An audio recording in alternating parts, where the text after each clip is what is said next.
নমস্কার, খবর ত্রিপুরায় আপনাদের স্বাগত। আপনাদের সাথে আমি নীতিশ। প্রথমেই দেখে নিচ্ছি আজকের খবর শিরোনাম। খবর শিরোনাম নিবেদন করছে আমার পরিবারের সুরক্ষা কবচ লিভসেভ। সোমবার ভূমিকম্পে কেঁপে উঠল পশ্চিম এশিয়া। রিক্টার স্কেলে কম্পনের তীব্রতা ছিল 7.5। ভূমিকম্পে সবচেয়ে ক্ষতিগ্রস্ত পাকিস্তান ও আফগানিস্তান। প্রতিবেশী এই দুই দেশের পাশে দাঁড়াতে প্রস্তুত ভারত, জানিয়েছেন প্রধানমন্ত্রী নরেন্দ্র মোদী। কয়েক দশক ধরে পলাতক থাকার পর অবশেষে ইন্দোনেশিয়ায় ধরা পড়ল দাউদ ইব্রাহিমের ঘনিষ্ঠ কুখ্যাত মাফিয়া ডন ছোটা রাজন। ইন্দোনেশিয়ার বালি বিমানবন্দর থেকে তাকে গ্রেপ্তার করেছে বালি পুলিশ। 10 বছর পর বাড়ি ফিরলেন মুখ বধির গীতা। সোমবার করাচি থেকে ভারতে ফেরেন তিনি। তার সঙ্গে ভারতে এলেন 5 জন পাকিস্তানি নাগরিকও। ডিএনএ পরীক্ষায় উত্তীর্ণ হলেই তার পরিবার ফিরে পাবে তাদের মেয়েকে। নিয়ে নিচ্ছে একটি বিজ্ঞাপন বিরতি, সঙ্গে থাকুন, ফিরে আসছি বিরতির পর।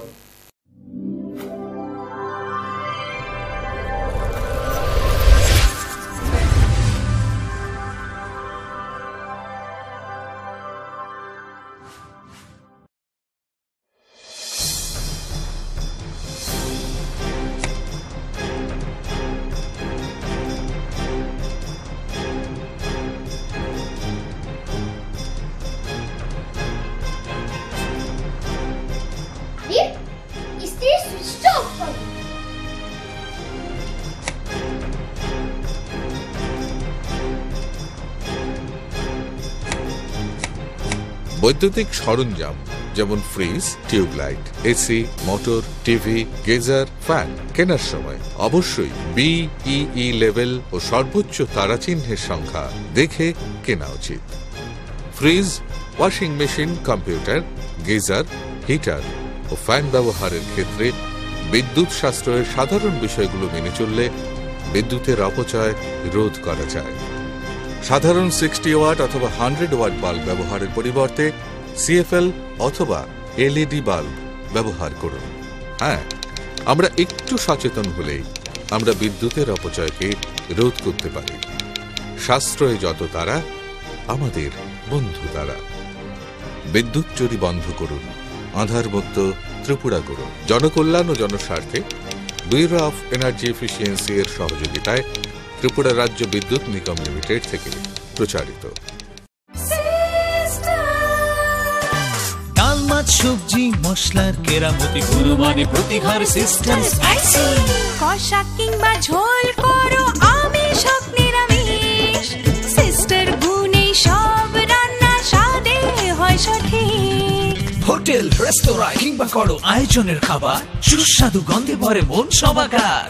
সিস্টার গুঁড়া মশলায় রান্নার বাহার, মন চাই ফিরে ফিরে খেতে পারবা। সিস্টার গুঁড়া মশলা, গুণমানে প্রতি ঘরে ঘরে। খিদে পাচ্ছে না, পেট ব্যথা করছে। আরো বাইরের খাবার খা, তোদের নিয়ে যে কি করি। আরে দিদি, 10টি আয়ুর্বেদিক তত্ত্ব দিয়ে তৈরি লিভসেভ কিটস আছে না, যেটা বাচ্চাদের এই সব সমস্যা থেকে রেহাই দেয়। আমার বাচ্চাদের সুরক্ষা কবচ লিভসেভ কিটস। বিয়ে মানে নতুন জীবন, অনেক স্বপ্ন। স্বপ্ন পূরণে স্বর্ণকমল জুয়েলার্স। আকর্ষণীয় বিয়ের গয়নার অসংখ্য ডিজাইন নিয়ে স্বর্ণকমল জুয়েলার্স জানায় আপনাদের সাদর আমন্ত্রণ। স্বর্ণকমল জুয়েলার্স, আপনার যে আপন।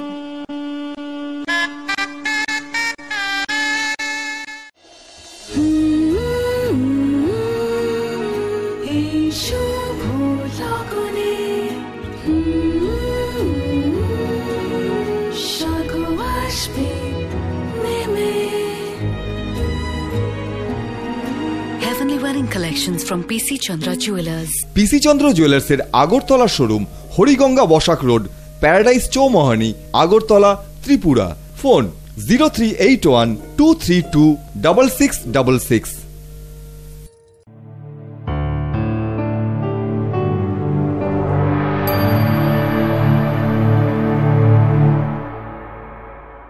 বিরতির পর স্বাগত, এখন খবর বিস্তারিত। সোমবার ভূমিকম্পে কেঁপে উঠল পশ্চিম এশিয়া। রিক্টার স্কেলে কম্পনের তীব্রতা 7.5। ভূমিকম্পে সবচেয়ে ক্ষতিগ্রস্ত পাকিস্তান ও আফগানিস্তান। দুই দেশেই বহু লোকের মৃত্যুর খবর পাওয়া গিয়েছে। প্রতিবেশী এই দুই দেশের পাশে দাঁড়াতে প্রস্তুত ভারত, জানিয়েছেন প্রধানমন্ত্রী নরেন্দ্র মোদী। ফের ফিরল কম্পন আতঙ্ক। সোমবার ভোর দুপুরে কেঁপে উঠল পশ্চিম এশিয়া। রিক্টার স্কেলে কম্পনের তীব্রতা ছিল 7.5। ভূমিকম্পে সবচেয়ে ক্ষতিগ্রস্ত পাকিস্তান ও আফগানিস্তান, দুদেশেই বহু মানুষের মৃত্যুর খবর মিলেছে। পড়শি দেশেই ঘটেছে প্রাণহানি। পাকিস্তানের মৃত্যু হয়েছে 55 জনের, জখম 6 শতাধিক। আফগানিস্তানে মৃত অন্তত 19, আহত বহু। টুইটারে প্রধানমন্ত্রী নরেন্দ্র মোদী জানিয়েছেন, প্রতিবেশী দুই দেশকে সাহায্য করতে প্রস্তুত ভারত। সোমবার দুপুর 2:40 নাগাদ তীব্র ভূমিকম্পে কেঁপে ওঠে পাকিস্তান, আফগানিস্তান এবং উত্তর ভারত। মার্কিন ভূতত্ত্ববিদেরা জানিয়েছেন, ভূমিকম্পের কেন্দ্রস্থল আফগানিস্তানের রাজধানী কাবুল থেকে 250 কিলোমিটার দূরে দেশের উত্তর পূর্ব প্রান্তে জুরম শহরে, ভূপৃষ্ঠ থেকে 213 কিলোমিটার গভীরে। ভূমিকম্পে করাচিতে অন্তত 18 জনের মৃত্যুর খবর রয়েছে বলে জানিয়েছেন সেই প্রদেশের মন্ত্রী মুস্তাক ঘানি। চিত্রালে মারা যান 13 জন। এছাড়াও সোয়াটে মৃত্যু হয়েছে মহিলা, শিশুসহ 8 জনের। বাজরে মারা গিয়েছেন 4 জন। পাকিস্তানে আহতের সংখ্যা 6 শতাধিক। লাহোর, ইসলামাবাদ, রাওয়ালপিন্ডি, কোয়েটা, কোহাট, পেশোয়ার, মালকোন্ডা সহ পাকিস্তানের একাধিক শহরে কম্পন অনুভূত হয়। আহতদের অনেককেই পেশোয়ারের একটি হাসপাতালে ভর্তি করা হয়েছে। প্রাণহানির পাশাপাশি ক্ষয়ক্ষতিও হয়েছে। বহু জায়গায় ধসের খবরও মিলেছে, ফলে মৃতের সংখ্যা আরও বাড়তে পারে বলে আশঙ্কা করা হচ্ছে। বিপর্যয় মোকাবিলায় সামরিক বাহিনীকে নামানো হয়েছে পাকিস্তানে। অন্যদিকে কম্পনের পর আফগানিস্তানের কাবুলে 12 জন স্কুল ছাত্রী সহ 19 জনের মৃত্যু হয়েছে। জানা গিয়েছে, ভূমিকম্পের পর স্কুল থেকে তাড়াহুড়ো করে বেরোনোর সময় পদপিষ্ট হয়ে ওই স্কুল ছাত্রীদের মৃত্যু হয়। পাশাপাশি পাক সীমান্তবর্তী নঙ্গর ঘরে 7 জনের মৃত্যু হয়েছে। আহত হয়েছেন আরও 70 জন। দুই পড়শির পাশে দাঁড়াতে ভারত তৈরি বলে জানিয়েছেন প্রধানমন্ত্রী নরেন্দ্র মোদী। हम अटेंड करते क्लास ब्रेक के बाद ही, तो अचानक से ज़लज़ला है। पहले थोड़ा इतना तेज़ नहीं आया था, हम समझे रुक जाएगा, लेकिन उसके बाद अचानक दूसरा जो आफ्टर शॉक आया उसके बाद सारे स्टूडेंट जो नीचे की तरफ भागे हैं। इतना शदीद ज़लज़ला आया और उसके इतने शदीद झटके थे, पूरी बिल्डिंग हिल रही थी और शीशे जो है वो झटका आ गए और हम घबरा गए। घबराहट में हम ऊपर नीचे आ गए, नीचे बिल्डिंग से हिलने लगे तो हमें बहुत घबराहट हो गई सर। और हमें अच्छा लगा कि बिल्डिंग ही खिसकने जा रही है, जमीन खिसकने जा रही है और बिल्डिंग गिर रही है। প্রায় 1 মিনিটের কম্পন, তার জেরে গোটা উত্তর ভারতে আতঙ্ক। প্রাণ ভয়ে হুড়োহুড়ি ছোটাছুটি পড়ে গেল। সোমবার দুপুর 2:45 নাগাদ ভূমিকম্পে কেঁপে ওঠে রাজধানী দিল্লি সহ উত্তর ভারতের প্রায় সব রাজ্য। ভূমিকম্পের প্রাবল্য সবচেয়ে বেশি অনুভূত হয়েছে শ্রীনগরে, তবে এখনো কোনো বড় ক্ষয়ক্ষতি, প্রাণহানির খবর নেই। কেন্দ্রীয় ভূবিজ্ঞান দপ্তরের অধীন ন্যাশনাল সেন্টার ফর সিসমোলজি জানাচ্ছে, কম্পনের উৎসস্থল হিন্দুকুশ পর্বতমালা, উচ্চ কম্পনপ্রবণ এলাকা বলেই যা পরিচিত। ভূগর্ভের প্রায় 190 কিমি গভীরে তীব্র কম্পনের উৎপত্তি হয়, যার রেশ ছড়িয়ে পড়ে এশিয়া মহাদেশের এক বিস্তীর্ণ অঞ্চলে। রিক্টার স্কেলে কম্পনের মাত্রা ছিল 7.5। প্রথমে অবশ্য বলা হয়েছিল মাত্রা 7.7। কম্পনের জেরে প্রবল আতঙ্কে রাস্তায় নেমে আসেন অসংখ্য মানুষ। একই ছবি দেখা যায় জম্মু ও Kashmir, Delhi, national capital region, Punjab, Uttarakhand ও রাজস্থানে। ফাঁকা হয়ে যায় ঘরবাড়ি, অফিস, কার্যালয়, দোকানপাট। দিল্লিতে বেশ কিছুক্ষণের জন্য বন্ধ থাকে মেট্রো পরিষেবা। শ্রীনগরে ফিরে আসে 2005-এর বিধ্বংসী প্রলয়ের ভয়াবহ স্মৃতি। অনেককে চিৎকার করে বলতে শোনা যায়, ঘরবাড়ি দুলছে। সেখানকার টেলিফোন সংযোগ বিপর্যস্ত হয়ে পড়েছে। আফগানিস্তানের কাবুলের পাশাপাশি পাকিস্তানের রাজধানী ইসলামাবাদও পায়ের তলার মাটি কেঁপে ওঠে। ছড়িয়ে পড়ে প্রবল আতঙ্ক। बाहर नीचे आ गया, मेरे फ्रेंड्स वगैरह बाहर खड़े हुए थे और उन्होंने मेरे को बताया कि they just fell the tremors over there. कैसा था, कैसा लगा, कितना कुछ नहीं, सामने स्क्रीन लाइक सामने स्क्रीन थी, वो सब हल्की हल्की हिल रही थी, तो I just notice, one of my friends shot the video of that. भूकंप आया था थोड़ी देर पहले, काफ़ी झटके लगे हैं, पब्लिक पूरी बाहर निकल गई। ज़्यादा तेज झटके लगे? हाँ, काफ़ी तेज झटके लगे हैं, 2-3 झटके आए। हाँ, आए भी थे वन टाइम। आप कौन से फ्लोर पर काम कर रहे थे? हम 2nd फ्लोर में काम कर रहे थे। जब हम काम कर रहे थे तभी झटका महसूस हुआ था, तभी बाहर आई। ব্যুরো রিপোর্ট, খবর ত্রিপুরা। কয়েক দশক ধরে পলাতক থাকার পর অবশেষে ইন্দোনেশিয়ায় ধরা পড়ল দাউদ ইব্রাহিমের ঘনিষ্ঠ কুখ্যাত মাফিয়া ডন ছোটা রাজন। ইন্দোনেশিয়ার বালি বিমানবন্দর থেকে তাকে গ্রেপ্তার করেছে বালি পুলিশ। ইন্দোনেশিয়া থেকে গ্রেপ্তার হল কুখ্যাত মাফিয়া ডন ছোটা রাজন। কয়েক দশক ধরে পলাতক থাকার পর অবশেষে ইন্দোনেশিয়ায় ধরা পড়ল দাউদ ইব্রাহিমের ঘনিষ্ঠ কুখ্যাত মাফিয়া ডন ছোটা রাজন। সংবাদ সংস্থা সূত্রে খবর, রবিবার ইন্দোনেশিয়ার বালি বিমানবন্দর থেকে রাজেন্দ্র সাদাসিব নিকালজি ওরফে ছোটা রাজনকে গ্রেপ্তার করে বালি পুলিশ। বালি পুলিশের মুখপাত্র হেরি উয়ান্ত জানিয়েছেন, অস্ট্রেলিয়া থেকে ছোটা রাজনের ইন্দোনেশিয়া পৌঁছানোর খবর আগেই সিডনি পুলিশের কাছ থেকে পায় বালি পুলিশ। সেই সূত্র ধরেই আসে সাফল্য। ধরা পড়ে কুখ্যাত মাফিয়া ডন ছোটা রাজন। হত্যা, অপহরণ, তোল্লাবাজি, পাচার সহ একাধিক অপরাধমূলক কার্যকলাপের অভিযোগ রয়েছে 55 বছরের রাজনের বিরুদ্ধে। 1993 সালে মুম্বাই ধারাবাহিক বিস্ফোরণেও সক্রিয় ভূমিকা ছিল ছোটা রাজনের। কিন্তু দাউদের মতো রাজনও দেশ ছেড়ে পালিয়ে যায়। 1995 সালে তার বিরুদ্ধে নোটিশ জারি করে ইন্টারপোল। উয়ান্ত জানিয়েছেন এই ব্যক্তির বিরুদ্ধে ভারতে 15 থেকে 20টি হত্যার মামলা রয়েছে। ইন্টারপোল ও ভারতের সঙ্গে যোগাযোগ রাখছে ইন্দোনেশিয়া প্রশাসন। উয়ান্তর মতে ধৃতকে ভারতে প্রত্যর্পণ করা হতে পারে। এদিকে রাজনের গ্রেফতারের পর দাউদ নিয়েও নড়েচড়ে বসেছে ভারত। ছোটা রাজনের মাধ্যমে দাউদ সম্পর্কে আরও তথ্যের আশায় রয়েছেন কেন্দ্রীয় গোয়েন্দারা। ব্যুরো রিপোর্ট, খবর ত্রিপুরা। 10 বছর পর বাড়ি ফিরলেন মুখ বধির গীতা। সোমবার করাচি থেকে ভারতে ফেরেন তিনি। তার সঙ্গে ভারতে এলেন 5 জন পাকিস্তানি নাগরিকও। ডিএনএ পরীক্ষায় উত্তীর্ণ হলে তার পরিবার ফিরে পাবে তাদের মেয়েকে। অবশেষে ঘরে ফিরলেন গীতা। 10 বছর পর নিজের বাড়িতে পা রাখলেন মুখ বধির গীতা। সোমবার সকালে করাচি থেকে ভারতে ফেরেন তিনি। গীতাকে সঙ্গে করে ভারতে এলেন 5 জন পাকিস্তানি নাগরিক। তাকে সংবর্ধনা দেন পাক হাই কমিশনার। তবে ডিএনএ পরীক্ষার রিপোর্টের দিকে তাকিয়ে রয়েছেন সকলে। ডিএনএ পরীক্ষার উত্তীর্ণ হলে বাবা ফিরে পাবেন মেয়েকে। 11 বছরের মুখ ও বধির গীতা অসতর্কভাবে সীমান্ত পেরিয়ে প্রবেশ করে পাকিস্তানে। সেই থেকে গীতার ঠিকানা করাচির ইদি ফাউন্ডেশনের এই হোম। দেখতে দেখতে ইদি পরিবারের সদস্যরাই হয়ে ওঠে গীতার সবথেকে আপনজন। গত সপ্তাহে ইসলামাবাদে ভারতীয় হাই কমিশনার বিহারের এই পরিবারের ছবি তুলে দেয় ইদি ফাউন্ডেশনের হাতে। ছবি দেখে নিজের বাবা, মা ও ভাই বোনদের চিনতে পারে গীতা। और ये मैसेज भी है जी बिल्कुल अभी हमने हैंडओवर कर दिया है उनको और हम उम्मीद करते हैं कि हमारे 459 जो हमारे प्रिजनर्स हैं पाकिस्तान के, उनको भी इसी तरह उसी प्यार के साथ और मोहब्बत के साथ रखा जाएगा। हाई कमिश्नर साहब, हमारे हाई कमिश्नर अब्दुल बासित साहब और उनकी जो मिसेज हैं वो आज रिसेप्शन कर रहे हैं शाम को और इंशाल्लाह हम सब वहीं पे होंगे। और हम के लिए आप समझ रहे हैं कि बहुत बेहतरीन बिल्कुल और हम उम्मीद करते हैं कि पाकिस्तान के जो प्रिजनर्स हैं उनको भी जल्द से जल्द रिहा किया जाएगा ताकि वो अपने खानदानों के साथ अपनी बाकिया जिंदगी बसर। दिनों के बाद भी हमारी बहन मिल गई। हम तो उम्मीद ही छोड़ दिए थे कि भी शायद मिले, लेकिन एक ऐसा टाइम आया कि भी हम मीडिया वाले के भी धन्यवाद करते हैं और जो इसके साथ लगे रहे हैं हमारे मोमिन मलिक साहब वकील और विदेश मंत्रालय, हमारे इंडिया गवर्नमेंट, तो इन सबों ने काफ़ी मदद की है हमारी, जो कि हमारी बहन को वापस लाने का काम किया। ये तो वही हुआ जैसे 14 साल बाद भगवान राम वनवास से आए, तो वैसे ही खुशी दिवाली के तौर पे मनाए हमारे लिए, समझ लीजिए। ব্যুরো রিপোর্ট, খবর ত্রিপুরা। নিয়ে নিচ্ছে আবার একটি বিজ্ঞাপন বিরতির সঙ্গে থাকুন।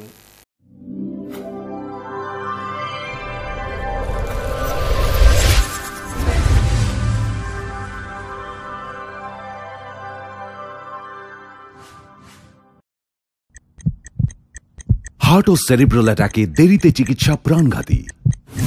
মনে রাখবেন, আন্তর্জাতিক মাপকাঠিতে চিকিৎসার গোল্ডেন আওয়ার প্রথম 2 ঘন্টা। তাই দেরি না করে চলে আসুন ঘরের পাশে আইএলএস হসপিটালে।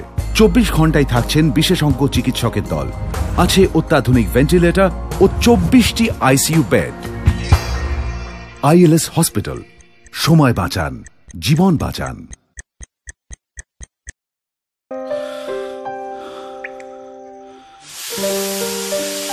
ছেড়ে দিচ্ছ না কেন? ভয় করে প্রতিদিনের এই সমস্যা তোমার লিভারের ক্ষতি যেন না করে। লিভসেভ প্রতিদিন খাও যাতে এই সব সমস্যা থেকে তুমি রেহাই পাও।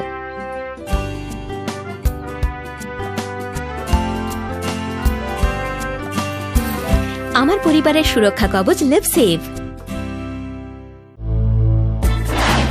হ্যাঁ বুঝছি বুঝছি তো বুঝছি বুঝছি বুঝছি বুঝছি বুঝছি বুঝছি বুঝছি আরে ভাই বুঝছি তো, প্রিমিয়ার যে ভালো সিমেন্ট 10 বছরেও বুঝবো না। আপনার আস্থার প্রতি আমাদের সম্মান। প্রিমিয়ার সিমেন্ট, সাফল্যের 10 বছর।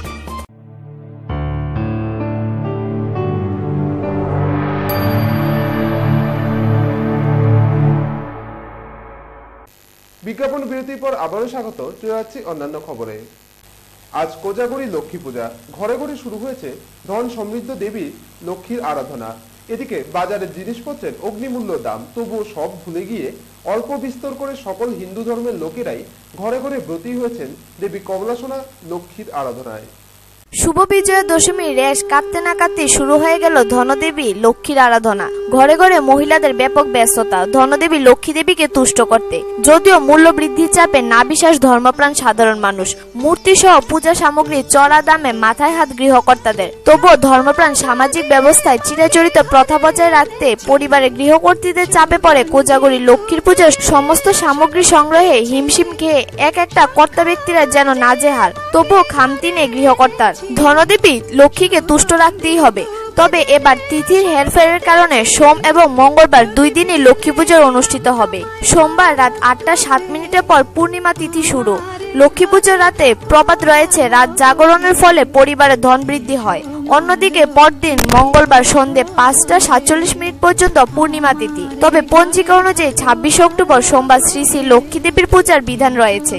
তবে সে যাই হোক, লক্ষ্মীর পূজার বাজার জমে উঠেছে। দ্রব্যমূল্য বৃদ্ধির বাজারে লক্ষ্মী দেবীকে তুষ্ট রাখতে গ্রাম পাহাড়ে এখন যথেষ্ট ব্যস্ততা রয়েছে। বাড়িঘরে মা বোনেরা আতপ চালের গুঁড়ো দিয়ে প্রত্যেক বাড়িতে লক্ষ্মী দেবীর সামনে অত্যাধুনিক নকশি করা আলপনা তৈরিতে ব্যস্ত। চ্যালেঞ্জ নিয়ে কে কতটুকু আধুনিক ও পছন্দের আলপনা তৈরি করা যায় সেটাই এখন গৃহবধূদের কৃতিত্ব বা মূলসিয়ানা চলছে। দ্রব্যমূল্যের সাথে পাল্লা দিয়ে বেড়ে গেছে শ্রী শ্রী লক্ষ্মী দেবীর মূর্তিও। ছোট আকারের প্রতিমার দাম গ্রামাঞ্চলে 30 থেকে 100 টাকা ছিল, এবছর তা বেড়ে 120 থেকে 150 টাকা। বড় সাইজের 200 থেকে 500 টাকাও বিক্রি হচ্ছে। ফলের দামও আকাশ ছোঁয়া। আখের গুড় এবং কাঁচা ইক্ষুর দাম বাড়তি এবার। তবে চাহিদা অনুযায়ী বাজারেও যোগান কম। লক্ষ্মী দেবীকে তুষ্ট রাখতে বাজি পটকারও প্রয়োজন হয়। এইসব পূজার দ্রব্য সামগ্রী সংগ্রহ করতে গ্রাম থেকে পাহাড় সর্বত্র গৃহকর্তাদের এবার যথেষ্ট ব্যাগ পেতে হচ্ছে। তবু এবছরের একটা দিন চিরাচরিত রীতি মেনে কার না ইচ্ছে হয় দেবী লক্ষ্মীকে আরাধনায় বরণ করার।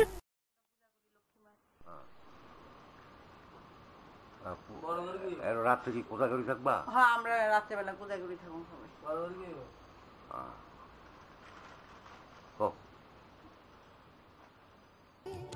ধন ধান্যে ভরো আমার ঘরে, এসো মা লক্ষ্মী বসো ঘরে, আমার ঘরে থাকো আলো করে, এসো মা লক্ষ্মী বসো ঘরে, আমার ঘরে থাকো আলো করে।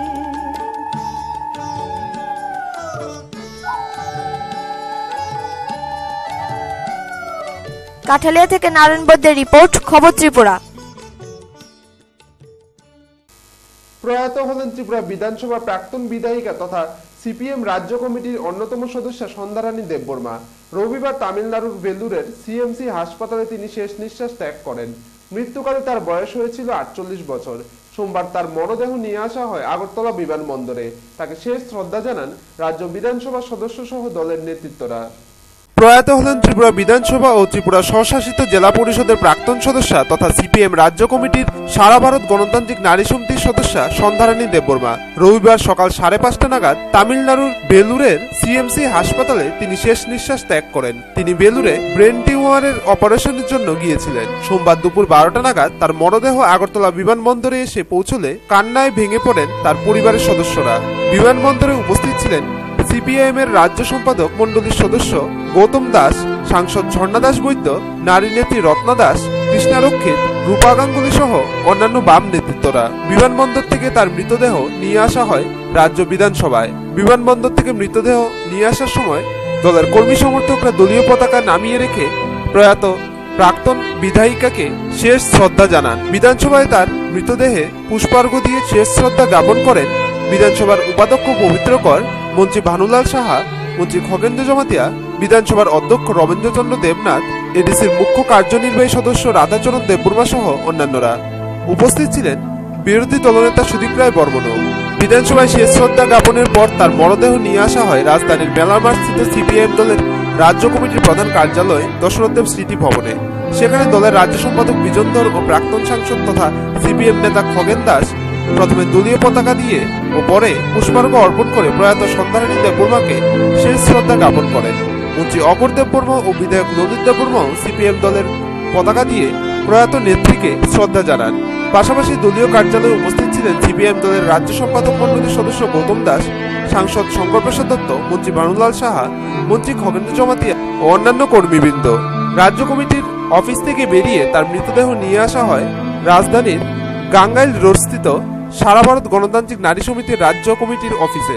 সেখানেও সংগঠনের সদস্যরা শেষ শ্রদ্ধা জ্ঞাপন করেন। সবশেষে তার মৃতদেহ নিয়ে আসা হয় খোয়াই জেলার চম্পাহাওর স্থিত নিজ বাড়ির উদ্দেশ্যে। এ প্রসঙ্গে উল্লেখ্য যে তিনি অবিবাহিত ছিলেন ও তার মৃত্যুকালে তার বয়স হয়েছিল 48 বছর। এখন শুনে নেব সিপিএম নেতৃত্বরা তার সম্পর্কে কি বলছেন। সন্ধ্যারানী দেববর্মা এমএলএ এবং গণতান্ত্রিক নারী সমিতির রাজ্য কমিটির নেত্রী ছিলেন এবং পার্টির মার্কসবাদী কমিউনিস্ট পার্টির কয়েক ডিস্ট্রিক্ট কমিটিরও সদস্য ছিলেন। এমএলএ একটা টার্ম ছিলেন, একটা টার্ম দুই টার্ম এরকম তো তিনি ছিলেন জনপ্রতিনিধি। তিনি ব্যুরো রিপোর্ট, খবর ত্রিপুরা। ছত্তিশগড়ের সুকমায় আধা সামরিক বাহিনীর সঙ্গে মাওবাদীদের গুলির লড়াইয়ে নিহত এক সিআরপিএফ জওয়ান, আহত আরো একজন। ছত্তিশগড়ের সুকমায় আধা সামরিক বাহিনীর সঙ্গে মাওবাদীদের গুলির লড়াইয়ে নিহত হয় সিআরপিএফ জওয়ান, আহত আরো এক। সুকমার অতিরিক্ত পুলিশ সুপার সন্তোষ কুমার সিংহ জানান, সুকমার মারাগুদা ক্যাম্পের কাছে রবিবার সন্ধ্যায় মাওবাদীরা রাস্তা খুঁড়ছে বলে গোপন সূত্রে খবর মেলে। সঙ্গে সঙ্গে ঘটনাস্থলের উদ্দেশ্যে রওনা দেয় সিআরপিএফ এর 217 ব্যাটালিয়নের জওয়ানরা। অভিযান চলাকালীন জওয়ানদের লক্ষ্য করে গুলি চালাতে শুরু করে মাওবাদীরা। নিহত হন অশোক কুমার জাট নামে এক সিআরপিএফ জওয়ান। এরপরেই গুলি ছুটতে ছুটতে এলাকা ছেড়ে পালিয়ে যায় মাওবাদীরা। হামলার খবর মিলতেই অতিরিক্ত বাহিনীকে পাঠিয়ে দেওয়া হয়। নিহত জওয়ানের দেহ এবং আহত জওয়ানকে হেলিকপ্টারে করে রায়পুর নিয়ে আসা হয়। মাওবাদীদের খোঁজে চালানো হচ্ছে চিরুনি তল্লাশি। ব্যুরো রিপোর্ট, খবর ত্রিপুরা। পথ দুর্ঘটনা কেড়ে নিল এক তত্তাজা যুবকের প্রাণ। ঘটনা আমতলী থানাধীন সূর্যমণি নগর এলাকাস্থিত জাতীয় সড়কে। এই দুর্ঘটনায় গোটা এলাকায় শোকের ছায়া বিরাজ করছে। আবারও পথ দুর্ঘটনায় প্রাণ হারালো এক 26 বছরের যুবক, আহত হয়েছে আরো একজন। ঘটনা আমতলী থানাধীন সূর্যমণি নগর এলাকাস্থিত জাতীয় সড়কে সোমবার ভোর 6টা নাগাদ এই মারাত্মক দুর্ঘটনাটি ঘটে। নিহত এবং আহত দুজনের বাড়ি বিশালগড় থানাধীন উত্তর নারাউড়া এলাকায়। জানা গেছে, অন্যান্য দিনের ন্যায় যুবক বশির আহমেদ এবং তার পাশের বাড়ির অন্য একজন মন্টু মিয়া এদিনও মাছ নিয়ে আগরতলা যাচ্ছিল বিক্রির উদ্দেশ্যে। TR01Q1533 নম্বরের একটি অটো ট্রাকে করে 2টি মাছের বাক্স নিয়ে পেছনে বসেছিল যুবক বশির এবং মন্টু মিয়া। গাড়ির সামনের সিটে চালকের সঙ্গে বশিরের বাবা ফরিদ মিয়াও ছিল। আচমকাই পেছন দিক থেকে তীব্র বেগে আসা টিএসআর বাহিনীর TR01D0973 নম্বরের গাড়িটি অটোটিকে সজোরে ধাক্কা মারতেই গাড়ি থেকে ছিটকে পড়ে বশির ও মন্টু দুজনেই। ঘটনাস্থলেই বশিরের প্রাণ চলে যায় এবং গুরুতর আহত অবস্থায় মন্টু এখন জীবিত মৃত্যুর সঙ্গে পাঞ্জা লড়ছে। দুপুর 2টা নাগাদ মৃত বশির আহমেদকে বাড়ি আনতেই কান্নার রোল ছড়িয়ে পড়ে গোটা নারাউড়া এলাকায়। বাবা ফরিদ মিয়ার মুখ থেকে কথা আসছে না, মা জননী বারবার জ্ঞান হারাচ্ছেন। এলাকাবাসী জানিয়েছে, সংসারে হাল ধরতেই পড়াশোনার পাশাপাশি ব্যবসার কাজে বাবাকে দারুণভাবে সাহায্য করেছে সে। 5টা নাগাদ আমি রাস্তাতে হাঁটতেছি, হাঁটার সময় দেখলাম যে তারা এই আজকে যে মারা গেল বশির আহমেদ, এর বাবা সামনে বোয়া অটো চালকের সঙ্গে আর পেছনে বশির আহমেদ এবং এলাকারই আরেকজন মন্টু মিয়া, তারা মাছের ডেকডি নিয়ে মানে পেছনে ধইরা যাইতেছে অটো দিয়ে। সেটা তো কিছুক্ষণ পরে আমরা শুনলাম যে অ্যাক্সিডেন্ট করছে। অ্যাক্সিডেন্ট করার পর বশির আহমেদ এদিকে স্পট ডেড হয়ে গেছে শুনলাম, আর মন্টু মিয়ার অবস্থাও সিরিয়াস, মাথার মধ্যে বাড়িটির সাংঘাতিক লাগছে। আর অটো ড্রাইভারের রিঙ্কু শাহ, এর অবস্থা মোটামুটি খারাপ। কিভাবে অ্যাক্সিডেন্ট হয়েছে? অ্যাক্সিডেন্ট মানে গাড়ি বাড়ি দিছে একটা টিএসআর এর 1 টন গাড়ি শুনলাম, যেটা টিএসআর এর একটা 1 টন গাড়ি বেপরোয়া গতিবেগ আসলো ওই গাড়িটা বাড়ি দিছে এবং পেছনের যে ট্যাঙ্কিটা আছে ওইটা ছিটকে পড়ে গেছে গা, ওই ঘটনাস্থলে মারা গেছে, এটা শুনলাম। যে ওই ছেলেটা কি করতো? কোন ছেলেটা? যে ছেলেটা বশির আহমেদ সে এলাকার মধ্যে খুব ভালো ছেলে হিসেবে পরিচিত, বয়স আনুমানিক 28 হইব। সে মানে বেকার অবস্থায় মানে রোজগারের ধান্দায় সে এই পুকুর মানুষের টুকটাক লিজ নিয়ে সেটা মাছ চাষ করতো। মাছ চাষ করে সে মানে তার বেকারত্বর মানে দুঃখ গুছানোর লেগে চেষ্টা করছিল, সাংসারিক খরচও বহন করার লেগে সে এই মাছ টাছ বিক্রি করে এরকমভাবে সে আয়ের উপার্জন করার চেষ্টা করতেছিল। এদিকে দুর্ঘটনাগ্রস্ত অটো ট্রাক এবং ঘাতক টিএসআর গাড়িটি পুলিশ আটক করে থানায় নিয়ে আসে। ব্যুরো রিপোর্ট, খবর ত্রিপুরা। শিশুকন্যা ধর্ষণে অভিযুক্ত যুবককে গ্রেপ্তারের দাবিতে রাঙ্গামুড়া ভবানীপুর এলাকায় মিছিল করেন বাম গণতান্ত্রিক নারী সমিতি। তারা ডেপুটেশন দেন থানায়। শিশুকন্যা ধর্ষণে অভিযুক্ত যুবক এখনো পর্যন্ত ধরা পড়েনি। পুলিশ কোমর বেঁধে মাঠে নামলেও তার হদিশ মেলেনি এখনো। চেষ্টা চলছে মোবাইল টাওয়ার দেখে ধরার। রবিবার সংবাদ মাধ্যমে পিয়ারবাড়ি থানার ওসি আশিস কুমার দেব বলেন, অভিযুক্তকে ধরতে সর্বাত্মক উদ্যোগ নেওয়া হয়েছে। এদিকে রবিবার বাম গণতান্ত্রিক নারী সমিতির রাধানগর ও রাজনগর অঞ্চলের নেত্রীরা থানায় ডেপুটেশন দিয়ে বলেছেন, সমাজে এ ধরনের ঘৃণ্য অপকর্ম বাড়ছে। এতে উদ্বিগ্ন সকল বাবা মা। জয়া ব্যানার্জি দাস, নমিতা দাস প্রমুখ নারী নেত্রী সমাজের নেশার বারবারন্ত নিয়ে ক্ষোভ প্রকাশ করে আরো বলেছেন, ধর্ষণ, শ্লীলতাহানি, পুড়িয়ে মারার মতো ঘটনার ক্ষেত্রে আইনের ফাঁক গলে বহু অপরাধী পার পেয়ে যাচ্ছে, যা রোখা অত্যন্ত প্রয়োজন। 22-10-2015 রাত্র প্রায় 11:30টার সময় রাঙ্গামুড়ার মহিলা একজন সঙ্গে বাচ্চা একটা মেয়ে নিয়ে আছে। মেয়েটার নাকি পাশের বাড়ির একটা ছেলে লয়ে গেছে বিকালবেলা 5:30 নাগাদ। মেয়েটার নাকি ধর্ষণ করছে। তারপরে সেই অনুযায়ী আমরা তার স্টেটমেন্ট রেকর্ড করছি। বাচ্চা মেয়েটার ঠাকুমা, ওনার স্টেটমেন্ট রেকর্ড করা হয়েছে। তারপরে থানাতে আসার পরে আমরা কেস নিয়েছি। এখন তদন্ত চলছে, আসামি পলাতক এখন পর্যন্ত। উত্তর রাঙ্গামুড়া পরশুদিন হয়েছে। আমরা কাছে গতকালকে খবর আইছে। আমরা রাজনগর গণতান্ত্রিক নারী সমিতি উদ্যোগে রাধানগর অঞ্চল সহ আমরা চিন্তা ভাবনা করছি যে এরকম একটা শিশুর উপর অত্যাচার যেভাবে ঘটনাটা ঘটছে, এটা একটা সাংঘাতিক একটা খারাপ অবস্থার মধ্যে এই সময়ের মধ্যে একের পর এক উত্তরোত্তর বাড়তেছে। তা আমরা চাই এগুলির যাতে উপযুক্ত আসামি ধরা হয় এবং শাস্তির ব্যবস্থা করা হয়। শাস্তি ঠিকভাবে যদি না দেওয়া হয় তাদেরকে আমরাও এলাকার মধ্যে যাইতে হয় এবং এলাকার মধ্যে গিয়ে আমাদের মানুষের সঙ্গে কথাবার্তা কইতে হয়, মানুষকে আমরা জবাবদিহি করতে হয়। একটা আসামি ধরার পরে তার সাজা কী হইল, সে ছুটাইয়া পড়ে, বধূ হত্যা হইতেছে, পুরাই মাইরা লাইতেছে, অথচ এইভাবে ছুটাইয়া পড়তে। আমরা মনে করি কিছু আইন সরলীকরণ হয়েছে। এই সরলীকরণের দরুনে মানে আসামি যারা ধরবো, আমাদের থানার ওসি সাহেবরা, পুলিশরা গিয়াও তাদের ওই নির্দিষ্ট তথ্য বা বিভিন্ন কিছুর লেগিয়া বয়স হয়েছে না, যেমন 17 বছর 18 বছর পার হইলে সে ম্যাচুরেট, তার পরিণত বয়স। কিন্তু 17 বছরের ছেলেরাও যে সেই পরিণত বয়সের মতোই কাজ করতেছে, সেই সাজাটাই পাওয়ার উপযুক্ত, সেই সাজাটা থেকে সে বাইরে আইতেছে। এটার কি করা, এটা নিয়ে আমাদের আইন এবং আমাদের সমাজ একটা কিছু চিন্তা করার দরকার বলে আমরা মনে করি। নইলে যেভাবে ঘটনাগুলি ঘটছে এগুলি আইনের ফাঁক দিয়ে তারা বাইরে যাওয়ার একটা সুযোগ পাইতেছে, আর নইলে এগুলি বন্ধ হইতো না। এটা হইলো সর্বোপরি কথা, নাইলে এগুলি বন্ধ করা আমাদের মুশকিল হইব। গ্রামের বাচ্চারা ছোটো 6-7 বছরের বাচ্চা, 4 বছরের বাচ্চা পাড়ার এবারে সেবারে বেড়াইব, অথচ তাদের কোনো নিরাপত্তা মানে থাকে না যে আইনের ফাঁক দিয়া আসামিরা বাইরে যাবো গা, এগুলি যাতে না হয়। হাঁটতেছে এলাকার মধ্যে সুন্দরভাবে, এটিতে আমাদের নারী সমিতির উপরে সাংঘাতিকভাবে প্রভাব পড়তেছে। আমরা দিন দিন মানুষের কাছে জবাব দিতে হয়, এগুলি যাতে ভবিষ্যতে আরও মানে করা হয়, কঠিনভাবে তাদেরকে শাস্তি দেওয়া হয়, সেই ব্যবস্থার জন্যই আমরা আজকে এখানে রাধানগর অঞ্চল, সারা ভারত গণতান্ত্রিক নারী সমিতি রাধানগর অঞ্চল এবং রাজনগর অঞ্চলের পক্ষ থেকে আমরা এখানে ডেপুটেশনে মিলিত হয়েছি এবং ওসি সাহেব আমাদের আশ্বাস দিয়েছেন যে খুব শীঘ্রই আসামি ধরা হইব এবং আসামির উপযুক্ত শাস্তির ব্যবস্থা করা হইব। প্রসঙ্গত গত শুক্রবার সন্ধ্যায় ভবানীপুরের কাছে উত্তর রাঙ্গামুড়া গ্রামের 6.5 বছরের এক শিশুকন্যাকে নিজের বাড়িতে ডেকে নিয়ে গিয়ে প্রতিবেশী এক যুবক নিতাই দাস মুখ চাপা দিয়ে ধর্ষণ করেছে তাকে। প্রথম দিকে গ্রামের এক বাড়িতে কিছু মাতব্বর মিলে ঘটনাটিকে সালিশি মীমাংসার চেষ্টা করে, পরে পুলিশের দ্বারস্থ হতেই আসামি ছেলেটি পালিয়ে যায়। রবিবার ওই শিশুকন্যাটির বাড়িতে গিয়ে তার মায়ের কাছে এই কথা জেনে ক্ষোভ প্রকাশ করেন নারীর নেত্রীরা।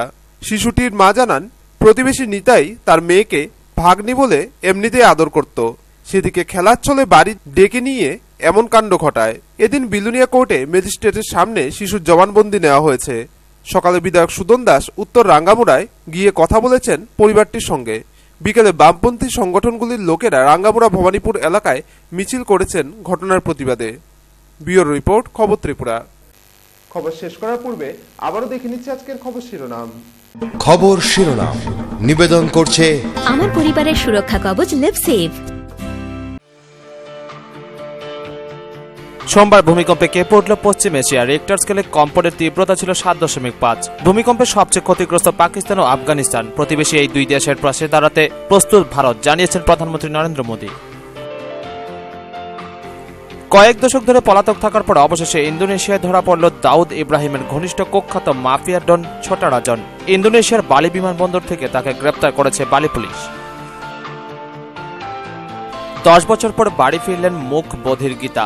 সোমবার করাচি থেকে ভারতে ফেরেন তিনি। তার সঙ্গে ভারতে এলেন 5 জন পাকিস্তানি নাগরিকও। ডিএনএ পরীক্ষায় উত্তীর্ণ হলেই তার পরিবার ফিরে পাবে তাদের মেয়েকে। এখনকার মতো খবর এই পর্যন্তই। সঙ্গে থাকুন, দেখতে থাকুন খবর ত্রিপুরা। নমস্কার।